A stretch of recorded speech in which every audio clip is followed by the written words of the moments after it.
Au cœur des montagnes escarpées du sud, des murmures évoquent un village où le silence pèse plus lourd que n'importe quelle cloche d'église. On l'appelle Santa Esperanza, la Sainte Espérance, mais depuis des années, personne n'a prononcé ce nom avec une foi sincère. Ces rues pavées sommeillent perpétuellement, et l'air, autrefois parfumé d'encens et de fleurs, ne porte plus que l'odeur humide du déclin et d'une profonde résignation. Des maisons couvertes de mousse s'accrochent à des échos anciens dans leurs murs mêmes, comme si les pierres elles-mêmes contenaient une histoire oubliée, trop douloureuse pour que les hommes puissent s'en souvenir.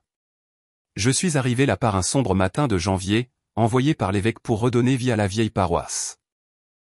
Je m'appelle Père Thomas, et jusqu'à cet instant, je croyais avoir suffisamment vu le monde pour ne m'étonner de rien. Pourtant, dès l'instant où j'ai posé le pied sur le sol de Santa Esperanza, j'ai su que ce lieu défiait tous les autres. Le village semblait plongé dans un crépuscule perpétuel, comme si quelque chose avait figé le temps au bord d'une blessure qui refusait de guérir. Ma première rencontre fut avec Doña Rosa, une femme âgée au regard d'une clarté particulière malgré ses mains tremblantes. Elle m'attendait devant l'église, silhouette frêle enveloppée d'un châle de laine. « Père, murmura-t-elle, les yeux baissés, je ne sais pas si vous avez bien fait de venir. » J'ai pris cela pour une plaisanterie de village, une remarque superstitieuse. J'ai esquissé un sourire rassurant, rétorquant que Dieu n'abandonne jamais ses enfants. Mais elle secoua lentement la tête, sa voix chargée de siècles de chagrin. « Non, Père. Ce n'est pas Dieu qui est parti.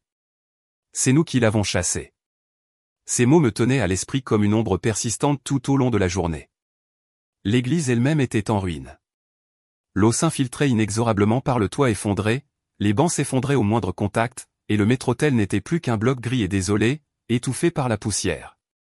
Pourtant, ce qui me frappa le plus profondément, ce ne fut pas la décrépitude, mais le vide profond et résonnant. Un vide circulaire et austère entachait le centre du retable, une silhouette nette, fantomatique, là où se dressait autrefois une image. Avait-il une vierge ici? Me suis-je risqué? Doña Rosa hocha lentement la tête. La Vierge de la Promesse, c'était la sainte patronne de notre village. Certains disent qu'elle est partie un jour, d'autres que nous l'avons chassée. Cela dépend à qui vous le demandez, Père. Je restai silencieux, un frisson me parcourant. L'idée qu'une statue puisse simplement s'éloigner me semblait totalement impossible, pourtant son ton, chargé d'une culpabilité inexprimée et d'une peur profonde, me troublait profondément. Au fil des jours et des semaines, j'ai appris à connaître les gens. Ils semblaient fondamentalement bons, mais chacun portait en lui une profonde tristesse collective, une onde profonde et inexprimée qui imprégnait chaque interaction. Personne n'osait parler de la Vierge, des processions ou des miracles. Le dimanche, seule une poignée se rassemblait dans le temple décrépit, priant rapidement, puis s'éloignant sans un regard dans ma direction. Le village était imprégné de foi, certes, mais une foi brisée, boiteuse, comme si elle avait perdu son âme.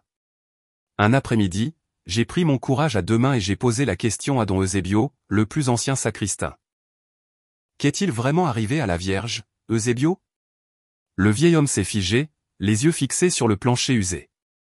Je ne sais pas, Père, a-t-il murmuré, je sais seulement que rien n'est plus comme avant depuis cette nuit. Quelle nuit, ai-je insisté, le cœur battant. Sa voix est devenue rauque à peine audible, la nuit où l'image a pleuré, et où nous avons refusé de croire. Sa confession m'a profondément bouleversé.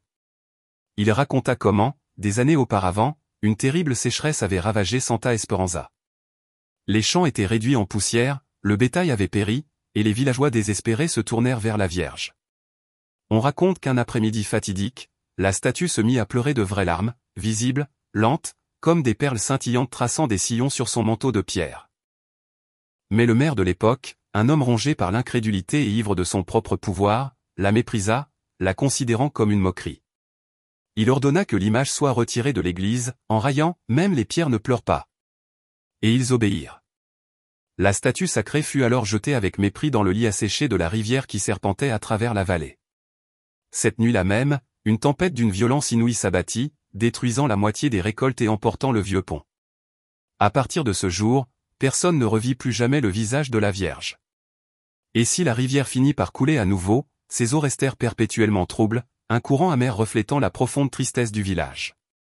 Après avoir terminé son récit poignant, Eusebio fit le signe de croix, les mains tremblantes, les yeux toujours fixés au sol. « Père, murmura-t-il, depuis ce jour, il n'y a plus eu de naissance, plus de mariage, plus de fête. Seulement des funérailles. C'est comme si le ciel lui-même nous fermait les portes.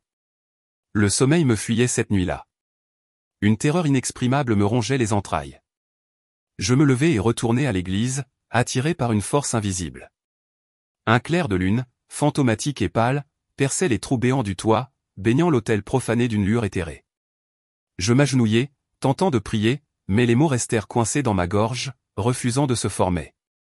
C'est alors que je l'entendis, un son faible, presque imperceptible, comme un sanglot étouffé. Ce n'était ni le vent, ni le bruissement des arbres. Il provenait du plus profond du temple, de derrière le retable vide. J'avançai lentement, une bougie serrée dans ma main tremblante. À mesure que je m'approchais, les pleurs cessèrent, remplacés par un silence inquiétant. En m'approchant, un parfum caractéristique de rose fraîche emplissait l'air, une impossibilité parfumée au milieu de la poussière envahissante et de la pierre froide. J'ai scruté l'espace vide, il n'y avait personne. J'ai allumé une autre bougie. Sa flamme vacillait avec une vigueur inhabituelle, presque bleue. Puis, à l'endroit même où reposait autrefois l'image sacrée, j'ai vu quelque chose qui m'a coupé le souffle, une empreinte humide, comme si des pieds nus avaient légèrement appuyé sur le bois ancien. Je reculai, le cœur battant la chamade. Non, c'est impossible, murmurai-je, mais le parfum envoûtant des roses persistait, indéniable. J'éteignis la bougie, fermai les yeux et restai là, à genoux, envahi par la certitude profonde de ne pas être seul. À cet instant, quelque chose s'éveilla au plus profond de moi, une voix ancienne et silencieuse qui résonna non pas dans mes oreilles, mais directement dans mon âme. Le village m'a peut-être oublié, mais moi, je ne les ai pas oubliés. Un frisson me parcourut l'échine, et je sus, avec une compréhension incommensurable, que la véritable histoire de Santa Esperanza ne faisait que commencer. L'aube suivante se leva, grise et lourde. Le village tout entier semblait traîner une lassitude ancienne, non apaisée par le repos, mais seulement par un profond pardon. Je sortis tôt, arpentant les rues humides. Les pavés reflétaient le ciel nuageux, et les chiens errants erraient en silence, comme s'ils ressentaient eux aussi quelque chose que les humains n'osaient pas affronter. Doña Rosa m'attendait sur le pas de sa porte, les yeux rouges, comme si elle n'avait pas dormi. « Père, dit-elle, ils l'ont entendu la nuit dernière. »« Qui a entendu ?» demandai-je, parcouru d'un frisson. « Elle. La Vierge. Dans la chapelle. » Je luttai pour répondre, feignant la sérénité, mais intérieurement, quelque chose tremblait. Je la pressai de m'en dire plus. Elle raconta qu'aux premières heures du matin, tandis que le vent claquait contre les fenêtres, une douce mélodie s'était élevée de l'église. Ce n'était ni les cloches, ni le vent, ni des gémissements humains. C'était une voix féminine, douce et douloureuse, répétant une seule phrase, « Porque me han olvidado. » « Pourquoi m'as-tu oublié ?» Plusieurs voisins l'avaient entendu, même les plus incrédules. Mais personne n'avait osé sortir. À Santa Esperanza, la peur avait toujours été plus forte que la foi. Je suis entré dans l'église avec une prudence accrue. Le parfum des roses persistait, plus intense maintenant. En m'approchant de l'autel, j'ai remarqué que le sol, là où j'avais vu l'empreinte humide la veille, était de nouveau mouillé, comme si des larmes étaient tombées directement sur le bois. J'ai allumé les bougies, une à une. Leur lueur tremblante a illuminé le retable vide. « Seigneur, si cela vient de toi, accorde-moi la compréhension, » ai-je murmuré, mais seul le silence m'a répondu. J'ai décidé de rassembler quelques voisins pour nettoyer le temple abandonné. 3 femmes âgées et un jeune homme, Esteban, le petit-fils de Don Eusebio, ont répondu à l'appel. Tandis que nous balayions la poussière des siècles, l'une des femmes, Doña Inés, a murmuré sans me regarder, on dit que lorsque la Vierge pleure, quelque chose de terrible est sur le point d'arriver. J'ai essayé de faire abstraction de ces paroles, mais elles sont restées gravées dans ma mémoire toute la journée. À la tombée de la nuit, le ciel prit une teinte cuivrée et lourde, chargée d'un pressentiment menaçant. Le vent se mit à hurler avec une intensité féroce. Puis, les cloches, silencieuses depuis des années, commencèrent à osciller et à sonner d'elles-mêmes, lentes, lugubres, comme poussées par une main invisible. Les gens se déversèrent dans les rues, échangeant des regards terrifiés. Soudain, un cri retentit sur la place, incendie dans la vieille chapelle. Je me précipitai vers elle avec plusieurs voisins. Il n'y avait pas de flamme, mais une lueur rougeâtre jaillissait à travers les fissures du toit. En entrant, j'ai été témoin d'un événement que je n'oublierai jamais. Au-dessus de l'autel, précisément à l'endroit où se trouvait autrefois l'image, une faible silhouette lumineuse commença à se former. D'abord subtile, elle se précisa peu à peu, telle une forme enveloppée d'un manteau. Immobile, elle emplissait pourtant tout l'espace de sa présence profonde. Donia Rosa s'effondra à genoux, sanglotant. « C'est elle » murmura-t-elle, « elle est revenue. » Je voulus m'approcher, mais l'air devint dense, presque imprégné de respiration. La lumière vacilla, puis s'éteignit instantanément, nous plongeant dans une obscurité totale. Puis les pleurs commencèrent. Ce n'était pas un son humain, c'était comme si la pierre elle-même gémissait une longue, profonde et déchirante lamentation. Certains s'enfuirent, terrifiés, d'autres tombèrent à genoux. Je restai immobile, tremblant. Quelque chose en moi murmurait que ce n'était pas une punition, mais une supplication. Quand je parvins à allumer une bougie, la silhouette avait disparu. À sa place, sur l'autel, flottait une goutte d'eau unique et lumineuse, suspendue comme dans l'air. D'autres gouttes suivirent, l'une après l'autre, formant une petite flaque. Le parfum des roses emplit le temple, si puissant que beaucoup se mirent à pleurer sans comprendre pourquoi. Personne ne dormit cette nuit-là.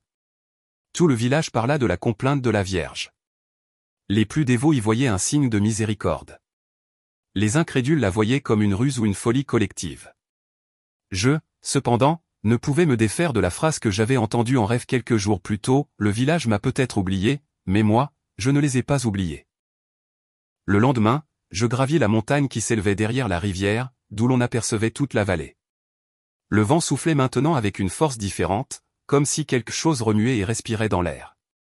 Arrivé à une petite grotte naturelle, je vis un spectacle inhabituel, sur le mur de pierre humide, luisant de rosée, se trouvait une marque brillante ayant exactement la forme d'une larme. Je la touchai, et un froid intense me transperça le corps. Ce même après-midi, les enfants du village commencèrent à affirmer qu'au crépuscule, une dame vêtue de lumière avait parcouru les sentiers de montagne, laissant derrière elle une traînée de pétales blancs. Certains adultes les réprimandèrent, mais d'autres juraient avoir aperçu des éclairs depuis chez eux. La peur et l'espoir commencèrent à s'entremêler comme deux rivières incertaines de leur destination. Donia Rosa arriva à l'église à la tombée de la nuit, un cierge à la main. « Père, dit-elle, elle demande quelque chose. »« Je le sais. »« Qu'est-ce que c'est, Donia Rosa ?»« Réparation. Le village l'a offensé, et tant qu'il n'aura pas expié, il n'y aura pas de paix. » Cette nuit-là, tandis que le vent sifflait à travers les montagnes, j'entendis à nouveau des pleurs, mais cette fois, ils ne venaient pas de l'église. Ils venaient de la montagne. Je m'aventurai seul, lampe de poche à la main. J'avançai sur le sentier de pierre, guidé par le son obsédant.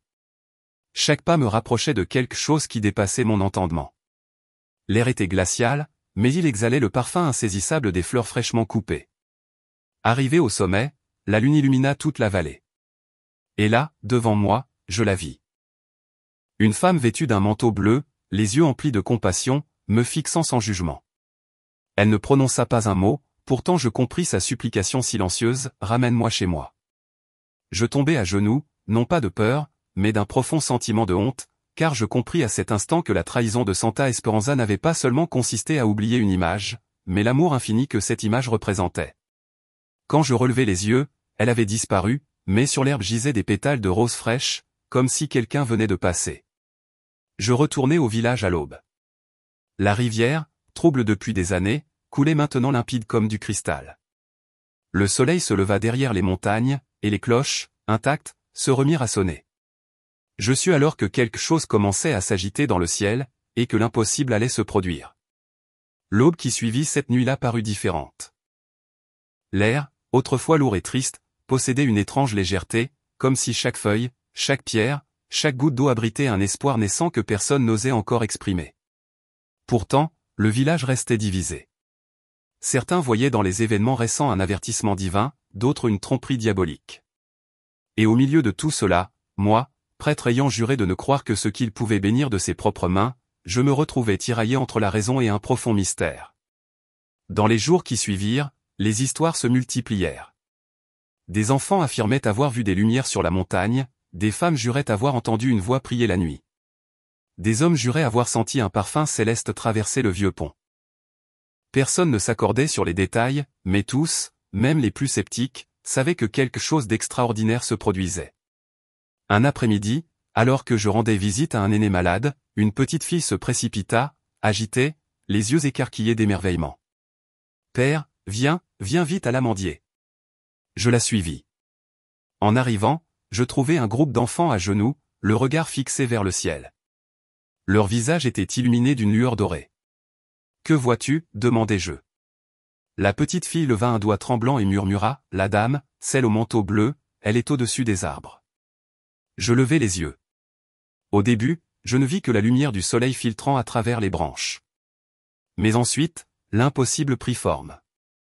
Une silhouette féminine flottait doucement dans l'air, enveloppée d'une douce lumière, presque liquide. Son manteau semblait tissé à partir du ciel lui-même, et son regard, bien que distant, exprimait une immense tendresse. Elle ne parla pas à voix haute, et pourtant un calme profond envahit tout le champ. Les enfants pleuraient, non pas de peur, mais d'émerveillement. Je ne pus que murmurer, « Sainte Marie ».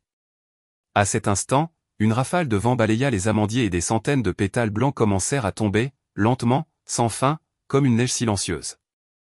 Lorsque la lumière s'éteignit, une marque lumineuse en forme de cœur resta au sol. Les enfants prétendirent qu'elle leur avait demandé quelque chose, réparer ce qui est brisé. Laver avec foi ce que l'orgueil a souillé. Je ne savais que penser. La nouvelle se répandit comme une traînée de poudre dans les maisons. Certains tombèrent à genoux en l'apprenant, d'autres claquèrent portes et fenêtres, comme s'ils craignaient une malédiction. Le maire, don Raphaël, un homme sévère et pragmatique, m'a convoqué dans son bureau. « Père, » a-t-il dit d'une voix froide, « je vous préviens, je ne tolérerai pas le fanatisme.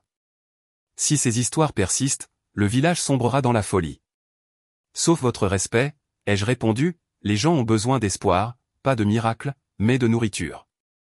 Il a grommelé. J'ai quitté son bureau le cœur partagé. La foi pouvait-elle être dangereuse? Un miracle pouvait-il apporter plus de peur que de joie? Cette nuit-là, le ciel se couvrit d'épais nuages. Un profond silence s'abattit sur Santa Esperanza. Au milieu de l'obscurité, le vent se mit à rugir comme une bête sauvage. Les fenêtres claquèrent, les portes s'agitèrent violemment. Soudain, une lumière bleue traversa le firmament, lente et posée, telle une larme tombant du ciel.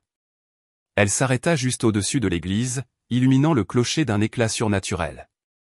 Les cloches sonnèrent d'elles-mêmes, les chiens hurlèrent, puis un éclair frappa non pas avec violence, mais avec une douceur incroyable et frappa précisément l'autel. Je me précipitai dans le temple. Le lieu était miraculeusement intact, mais l'air était différent, vibrant, presque vivant. Sur le sol, là où il n'y avait eu que de la poussière quelques instants auparavant, une eau claire, pure et fraîche commença à jaillir. Les rares personnes qui osèrent entrer avec moi tombèrent à genoux. Doña Rosa pleura. « C'est elle, Père. Elle a ouvert la source de sa grâce. » Le murmure de l'eau qui coulait se répandit dans tout le village. Le lendemain, la source continuait de couler. Les malades commencèrent à arriver, attirés par la foi. Certains affirmaient qu'au contact de l'eau, leur douleur avait disparu. D'autres juraient ressentir une paix si intense qu'ils ne pouvaient retenir leurs larmes. Mais, parallèlement à la foi, le doute s'installait. Don Raphaël ordonna la fermeture de l'église par mesure de précaution. Il déclara qu'il enverrait une commission pour analyser le phénomène. Les villageois protestèrent. Les rues se remplirent de disputes, de prières et d'accusations. C'est alors que les rêves commencèrent. D'abord, je les ai eus, puis d'autres. Nous avons tous rêvé de la même chose, une femme vêtue de lumière marchant sur la rivière, les mains tendues vers le village, tandis que derrière elle, un feu s'approchait des montagnes.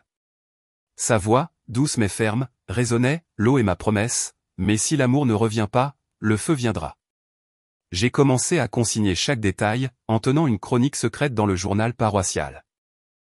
Quelque chose me disait qu'il ne s'agissait pas seulement d'un événement local, mais du prélude à quelque chose de bien plus grandiose, quelque chose qui mettrait tout le monde à l'épreuve, moi y compris. Les jours suivants, d'autres prodiges se produisirent. Un enfant aveugle recouvra la vue après s'être lavé à l'eau de source. Une femme malade, considérée comme perdue par les médecins, se réveilla à l'aube, complètement guérie. Les fidèles commencèrent à retourner au temple, bien que ses portes fussent fermées. Ils prièrent dehors, même sous la pluie, tandis que le maire et des hommes armés montaient la garde, craignant que la situation ne dégénère en hystérie collective. Un soir, alors que la foule priait le rosaire devant les grandes portes, le ciel s'ouvrit. Une immense lumière blanche descendit sur eux. Ce n'était ni un éclair ni un feu, c'était doux, enveloppant. Les enfants se mirent à chanter sans que personne ne leur apprenne la mélodie. L'eau de la source scintillait de reflets dorés. Je m'agenouillai parmi la foule. Je ressentis une force douce et irrésistible qui me fit monter les larmes aux yeux. Au fond de mon cœur, j'entendis une voix, le signe a été donné. Mais le peuple doit décider à qui appartient sa foi. Lorsque la lumière disparut, l'air transporta à nouveau un parfum de rose. Et dans le ciel, pendant quelques secondes fugaces, chacun aperçut une forme que personne n'osa décrire avec précision, la silhouette d'une femme, tenant un cœur brûlant dans ses mains. À l'aube, le maire fut retrouvé seul sur la place, le regard perdu et distant. Il serrait un pétale blanc contre sa poitrine. Il resta silencieux pendant des heures, répétant seulement une phrase, « Je l'ai vu et je n'ai pas pu soutenir son regard ». Ce jour-là, j'ai compris que la bataille à venir n'opposerait pas les croyants aux sceptiques, mais l'orgueil et l'humilité. Et le ciel, dans son silence, semblait attendre la réponse de Santa Esperanza. Le lendemain matin, après l'apparition du panneau dans le ciel, Santa Esperanza s'éveilla dans un monde différent. Personne ne travaillait, personne n'ouvrait boutique ni ne se rendait au champ. Chacun attendait quelque chose, sans savoir quoi exactement. L'air était lourd d'un silence empreint d'attente, comme si le ciel lui-même retenait son souffle. La source près de l'autel continuait de couler. L'eau était cristalline et fraîche, mais elle recelait quelque chose de plus, une douceur inouïe, comme si son contact permettait de sentir le pouls d'un cœur en vie. Des gens commencèrent à arriver des villages voisins, certains malades, d'autres en quête de réconfort. Tous s'agenouillèrent au bord de l'eau et prièrent. Personne n'avait rien organisé, et pourtant la foi s'était indéniablement réveillée. J'observais, silencieusement émerveillé. Chaque fois que j'essayais d'expliquer ce qui se passait, ma voix me semblait insignifiante. Aucune théologie ni aucune raison ne pouvait contenir un mystère aussi profond. Donia Rosa me dit un matin, « Père, quand l'amour est absent, Dieu se revêt de miracles pour nous rappeler qui commande vraiment. » Cependant, le maire, don Raphaël, ne supportait pas de voir les villageois rassemblés sans sa permission. Il ordonna le placement de garde à l'entrée de l'église, interdit l'accès à la source et ferma les rues la nuit. Il prétendait que c'était pour des raisons de sécurité, mais nous savions tous que c'était la peur. La peur de ce qu'il ne pouvait contrôler. Cette nuit-là, le ciel s'assombrit comme jamais auparavant. Il n'y avait ni lune ni étoile. Le vent hurlait depuis les montagnes, portant un murmure profond, comme si quelqu'un priait au loin. Un coup sec à ma porte me réveilla.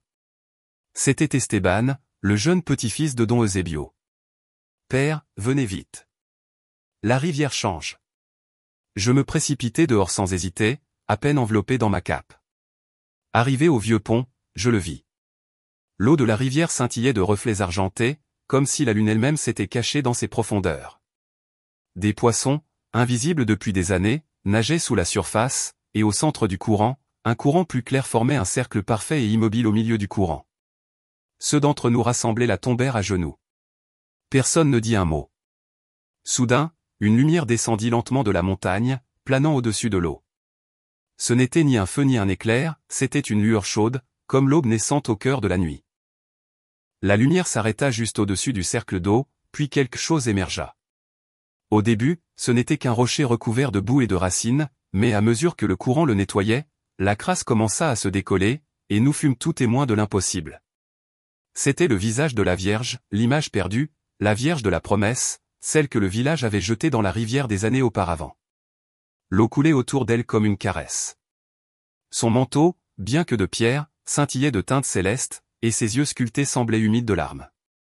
Donia Rosa s'effondra en larmes. « Elle est de retour » s'écria quelqu'un. « La Vierge a pardonné au village. » Des hommes se précipitèrent, cherchant des cordes pour récupérer l'image. Tandis qu'ils la soulevaient, un doux parfum emplit l'air, et la rivière, qui jusque-là n'était qu'un murmure, se mit à chanter. Oui, chanter. Un son doux et harmonieux, comme un chœur invisible accompagnant le retour de la mer. La nouvelle se répandit comme une traînée de poudre en quelques heures. Des pèlerins commencèrent à arriver des villes voisines, certains pieds nus, d'autres avec des bougies, d'autres simplement en silence, portant le poids de leur propre culpabilité. Santa Esperanza, le hameau oublié, était redevenu un lieu sacré. Je ne pouvais m'empêcher de réfléchir à la signification de son retour. Si la Vierge était revenue, ce n'était pas seulement pour consoler, mais aussi pour rappeler. Il fallait réparer quelque chose. Cet après-midi-là, Alors que nous aidions à nettoyer l'image, j'ai découvert quelque chose de gravé à sa base, masqué par la boue. C'était une inscription ancienne, presque effacée, là où ils me renieront, la terre pleurera. Là où ils m'accueilleront, l'âme s'épanouira. En la lisant, j'ai compris. Il ne suffisait pas de célébrer son retour. Il fallait implorer son pardon. J'ai rassemblé tout le village devant l'église, hommes, femmes, enfants, anciens. Personne n'était absent. Même le maire se tenait là, solennel, pâle, les yeux rougis. Je leur ai parlé, les mots jaillissant spontanément, frères et sœurs, cette image est revenue non seulement pour être vue, mais pour être comprise. Elle n'est pas venue pour être adorée, mais pour nous rappeler ce que nous avons perdu. Le ciel a fait preuve de miséricorde, mais le pardon doit naître en nous. Un profond silence s'abattit. Puis, quelque chose de totalement inattendu se produisit. Don Raphaël, le maire, s'avança au milieu de la foule. « C'est moi qui ai ordonné qu'on la jette dans la rivière », avoua-t-il d'une voix brisée. Mon père était maire à l'époque, mais c'était mon dernier ordre. Je l'ai fait par arrogance, car je me moquais de ce que je ne comprenais pas. Il s'agenouilla. Personne ne bougea. Le bruit de la rivière accompagnait ses sanglots désolés. Je m'approchai, posai une main sur son épaule et priai pour lui. Et à cet instant, le ciel couvert s'ouvrit. Un rayon de lumière tomba directement sur la Vierge. Ce n'était pas une lumière naturelle, elle était vivante, chaude, tremblante, comme un cœur battant dans l'air. L'image se mit à briller. Ses yeux de pierre sculptée semblèrent se remplir de larmes. Et une voix douce, qui résonna en chaque âme, dit « L'amour peut revenir si l'orgueil meurt vraiment ». La foule tomba à genoux. Les cloches, rouillées et silencieuses depuis des années, se mirent à sonner toutes seules. Les enfants chantèrent sans savoir pourquoi. L'eau de la source se mêlait au courant de la rivière, et l'air était imprégné d'un parfum de rose si puissant qu'il donnait l'impression d'une étreinte. Cette nuit-là, le village alluma des milliers de bougies. Elles brillaient aux fenêtres, bordaient les allées et étaient serrées dans des mains tremblantes. Santa Esperanza resplendissait à nouveau comme aux temps anciens. Personne ne dormait. Certains priaient, d'autres pleuraient, et d'autres contemplaient simplement l'image de la Vierge, désormais rétablie à sa place sur l'autel, comme on contemple le retour de celle qu'on croyait perdue à jamais. Mais au milieu de la célébration, une certitude silencieuse grandit en moi, ce n'était pas la fin. Le retour de la Vierge n'était que le début de quelque chose de bien plus profond, car le pardon, bien qu'accordé, restait encore à prouver, et ceux qui avaient tant pleuré devaient encore démontrer la véracité de leur foi. Cette nuit-là, tandis que j'éteignais les dernières bougies, j'entendis sa voix une dernière fois avant le grand miracle, « Je suis revenu pour accomplir l'impossible, mais le cœur de l'homme doit encore décider. » Un frisson me parcourut. Dehors, le vent portait le murmure de la rivière, qui semblait chanter une prière ancienne. Je savais que quelque chose approchait, quelque chose de grandiose, de lumineux et de terrible à la fois. Et le ciel s'apprêtait à parler. Les jours qui suivirent le retour de la Vierge s'installèrent dans un calme étrange, comme si le monde entier retenait son souffle devant un événement indescriptible. Le village semblait exister selon deux temporalités, l'une visible, faite de travail, de prière et de veillée, l'autre invisible, où chaque cœur ressentait la présence de quelque chose qui l'observait et le pesait en silence. L'eau de la rivière restait claire, mais lentement, nuit après nuit, elle commença à scintiller, des paillettes d'argent et d'or dansant à sa surface. Certains prétendaient apercevoir un visage maternel dans le reflet. D'autres entendaient des prières émanant d'une bouche inhumaine. Personne ne savait quoi penser. Un après-midi, Clara arriva au village, une jeune femme pâle, portant dans ses bras sa fille, Maria Luz, âgée d'accent grave peine 7 ans. L'enfant était malade depuis des mois. Les médecins avaient déclaré qu'elle ne survivrait pas à l'hiver. Clara était venue pieds nus d'un village voisin, guidée, disait-elle, par un rêve où une voix féminine lui avait murmuré « Va à Santa Esperanza, là où l'eau chante à nouveau. » On me l'a amenée. Elle paraissait épuisée, mais une foi désarmante brillait dans ses yeux. « Père, dit-elle d'une voix tremblante, je ne viens pas demander un miracle. Je souhaite seulement que ma fille meure en paix, auprès de la Vierge. » Je ne savais pas quoi répondre. Nous la portâmes jusqu'à l'église et l'étendîmes sur un banc, enveloppé dans une couverture. Dehors, le vent se mit à hurler violemment. Le ciel s'assombrit brusquement, et une palpable attente emplit l'air. Puis, sans prévenir, les cloches se mirent à sonner toutes seules. Les gens sortirent de leur maison, alarmés. Donia Rosa courut à l'église. Père, s'écria-t-elle, il se passe quelque chose dans la rivière. Nous nous précipitâmes tous dehors. Le lit de la rivière brillait plus fort que jamais. En son centre, sur l'eau, un cercle de lumière s'étendait lentement. À l'intérieur, une silhouette féminine apparut, majestueuse et douce, vêtue d'un manteau qui semblait tissé de nuit et d'étoiles. C'était elle, la Vierge. Le village entier tomba à genoux. Personne ne parla, personne n'osa respirer. La silhouette s'arrêta un instant, le regard tourné vers l'église, et tendit la main. Une brise tiède balaya la vallée, et toutes les bougies allumées commencèrent à brûler d'une flamme bleue et claire. À cet instant précis, Maria-Louise, l'enfant malade, ouvrit les yeux. « Maman » murmura-t-elle, « la dame m'appelle. » Clara se mit à pleurer, serrant désespérément sa fille contre elle. « Ne la prenez pas, mère » m'écriai-je sans réfléchir. Non pas pour la punir, mais pour témoigner. Puis l'impossible se produisit. Un flot de lumière descendit du ciel et enveloppa l'enfant. Le petit corps de Maria-Louise s'éleva à quelques centimètres du sol, baigné de cette lumière. Tout le monde le vit, il n'y avait aucun doute, aucun piège. C'était réel. Pendant quelques secondes, l'air résonna d'un chant que personne ne comprenait, mais que chacun reconnaissait au plus profond de son âme. C'était une mélodie qui semblait venir de l'aube du monde, un chant de réconfort et de renaissance. Quand la lumière s'éteignit, l'enfant respirait normalement. Sa peau était colorée, ses yeux brillaient. Elle se redressa lentement et sourit. « Maman, dit-elle, la dame m'a dit que je pouvais courir maintenant. » Clara s'effondra au sol, hurlant de joie. La foule pleura. Certains riaient, d'autres se frappaient la poitrine. Je restai immobile. Je sentais le sol vibrer sous mes genoux. La Vierge restait là, suspendue au-dessus de l'eau, immobile, observant avec une infinie tendresse. Sa voix emplissait l'air, non pas comme un son, mais comme une certitude absolue dans mon cœur, je suis venu parce que tu m'as appelé avec des larmes, non avec des mots. Là où il y a la foi, l'impossible devient vérité. Puis, lentement, elle commença son ascension.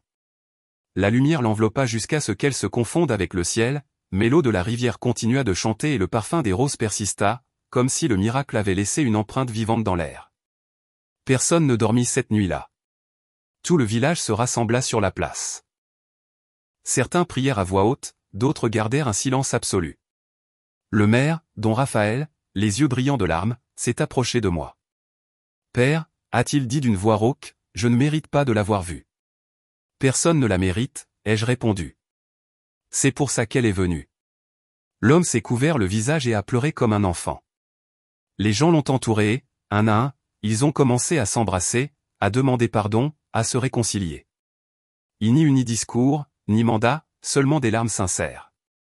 Juste avant l'aube, un nouveau son nous surprit, le chant des coqs, inédit à Santa Esperanza depuis des années. Les oiseaux étaient revenus, les fleurs sauvages avaient fleuri hors saison, et l'air brillait d'un léger scintillement, comme si le soleil se levait au cœur même de la vallée. En entrant dans l'église, je constatai que l'eau de la source avait cessé de couler. À sa place, sur la pierre, subsistait un unique pétale bleu, lumineux, impossible à toucher. Je le déposai soigneusement dans une petite urne en cristal et la déposai près de l'autel. Les jours suivants, des pèlerins des quatre coins du pays commencèrent à affluer. Certains venaient par foi, d'autres par curiosité. Nombre d'entre eux revinrent complètement transformés. Le miracle de Maria-Louise s'est répandu comme une traînée de poudre à travers les montagnes. Les médecins ont confirmé l'impossible, il n'y avait aucune explication médicale. Mais je savais que le véritable miracle n'était pas la guérison d'un corps, mais la guérison de l'âme du village. Car là où régnait autrefois la fierté, régnait désormais l'humilité. Là où régnait le silence, régnait désormais le chant. Une nuit, alors que le temple était vide, j'entendis de nouveau sa voix, « Père Thomas, ma tâche est accomplie, mais la vôtre ne fait que commencer. » Protégez ce qui est né dans les larmes, car l'orgueil revient toujours avec le temps. Je tombai à genoux. « Mère, reviendras-tu » Le silence fut sa réponse, mais l'air sentait à nouveau la rose, et je savais qu'elle m'avait entendu. Le village décida de construire une nouvelle chapelle près de la rivière, précisément à l'endroit où la Vierge était apparue. Ils travaillèrent jour et nuit sans relâche. Chaque pierre était posée avec une prière. Une fois la construction terminée, nous replaquâmes l'image originale sur l'autel. Les gens pleurèrent, chantèrent et prièrent. Pendant la cérémonie, un rayon de lumière traversa le toit ouvert et tomba directement sur l'image. Le manteau de la Vierge de pierre grise se transforma sous nos yeux en un bleu éclatant. Plus personne n'eut de doute.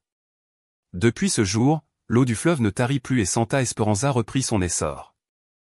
Parfois, lorsque le vent souffle des montagnes, les cloches sonnent d'elles-mêmes. Elles disent que c'est elle, nous rappelant sa promesse. Et bien qu'elle ne se soit plus jamais manifestée, nous savons tous qu'elle demeure là, arpentant les rues silencieuses, veillant sur les enfants, réconfortant ceux qui souffrent, contemplant avec amour ceux qui doutent encore. Car un village l'a trahi. Oui. Mais elle est revenue, non pour juger, mais pour aimer. Et ce faisant, elle a accompli l'impossible, transformé la culpabilité en espoir, la pierre en foi et le silence en chant. De nombreuses années se sont écoulées depuis cette nuit où le ciel est descendu sur Santa Esperanza. Les pèlerins continuent d'affluer, certains en quête de guérison, d'autres de paix, d'autres simplement par curiosité. Mais tous, sans exception, repartent transformés. L'air de cette vallée renferme quelque chose qui transforme le cœur, quelque chose d'invisible, mais ressenti comme une caresse invisible née de l'eau, de la pierre et du profond silence. Je ne suis plus le jeune prêtre arrivé plein de doutes et de certitudes. Mes cheveux sont gris et mes mains tremblent en tenant le calice. Mais chaque matin, au réveil, j'entends encore le murmure de la rivière chanter comme alors, me rappelant ce miracle impossible qui a changé à jamais le destin d'un village et le sens même de ma foi. Doña Rosa nous a quittés il y a des années, mourant en paix, un chapelet serré dans les mains et un sourire aux lèvres. Esteban, le petit-fils de Don Eusebio, est devenu séminariste. Il dit que c'est sur la montagne qu'il a entendu pour la première fois la voix qui l'appelait. Don Raphaël, l'ancien maire, a consacré le reste de sa vie à l'entretien du sanctuaire. Je l'ai souvent vu à genoux, nettoyant les escaliers de ses propres mains, comme si chaque geste était une prière. Il s'est éteint en silence, le regard fixé sur l'autel, et lorsque nous avons ouvert ses mains, nous y avons trouvé un pétale de rose bleu intact. Et Maria Luz, l'enfant du miracle, a grandi forte, joyeuse, pleine de vie. Aujourd'hui, elle est médecin et sa clinique porte le nom de « La Promesse ». Elle soigne gratuitement les pauvres et, chaque fois qu'un malade entre, elle allume une bougie à côté d'une petite image de la Vierge. Parfois, quand je la vois passer dans le village, j'entends encore cette voix enfantine qui me dit « La dame m'a dit que je peux courir maintenant ». La chapelle au bord de la rivière est devenue un phare de foi. Ceux qui viennent ne cherchent pas des merveilles, mais le silence. Et c'est dans ce silence que beaucoup découvrent le véritable miracle, le changement intérieur, le pardon, la réconciliation. Une fois par an, le 12 mai, nous organisons la procession. Des milliers de bougies illuminent les sentiers, la rivière reflète leur lumière et tout le village marche en prière. Pas de musique, pas de discours, seulement le bruit de l'eau et des voix qui prient à l'unisson, « Tu es bénie entre toutes les femmes, et Jésus, le fruit de tes entrailles, est béni. » Chaque fois que ce jour arrive, je retourne à la montagne. Je suis le même chemin où je l'ai vu pour la première fois, le cœur tremblant comme alors. Parfois, le vent porte son parfum. Parfois, un rayon de lumière traverse le ciel au moment même où je prononce son nom. Et même si mes yeux fatigués ne la voient plus, mon âme sait qu'elle est là, à m'attendre. Il y a des nuits où la rivière brille à nouveau doucement, presque imperceptiblement. Les enfants racontent que ces nuits-là, la Vierge marche pieds nus sur l'eau, laissant des traces de lumière que l'aube efface.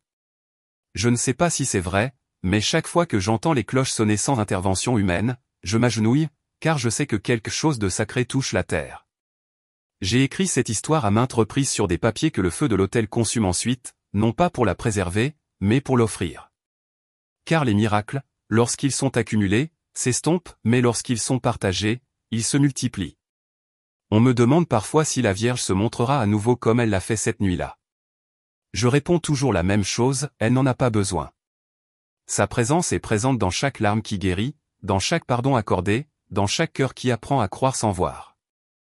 Le vœu que nous avons fait ce jour-là, lorsque le fleuve chanta et que le ciel descendit, demeure vivant. Nous avons juré de ne plus jamais la trahir, non par peur, mais par amour. Nous avons juré de garder le temple illuminé, non seulement celui de pierre, mais celui de l'âme. Et malgré le temps, personne ne l'a oublié. L'eau reste claire. Les fleurs de la vallée n'ont jamais cessé de s'épanouir. Et lorsque les montagnes se voilent de brume, les pèlerins disent entendre une voix lointaine murmurer, là où il y a de l'amour, je suis là. J'ai récemment inscrit une phrase dans le livre d'or du sanctuaire. Je ne sais pas si quelqu'un la lira, mais je voulais consigner ce que j'ai appris. Il n'y a pas de plus grand miracle qu'un cœur qui s'humilie, ni de trahison que l'amour ne puisse racheter. Maintenant, alors que le soleil disparaît derrière les montagnes et que les cloches du soir sonnent à nouveau, je ferme les yeux et la revois, la femme au manteau bleu, marchant sur l'eau, me regardant avec cette tendresse qui désarme tout doute. Et puis je me souviens qu'un village l'a trahi. Oui, mais elle est revenue, et en revenant, elle a fait l'impossible, elle nous a appris que le ciel peut vivre sur la terre si l'homme apprend à aimer comme une mère aime.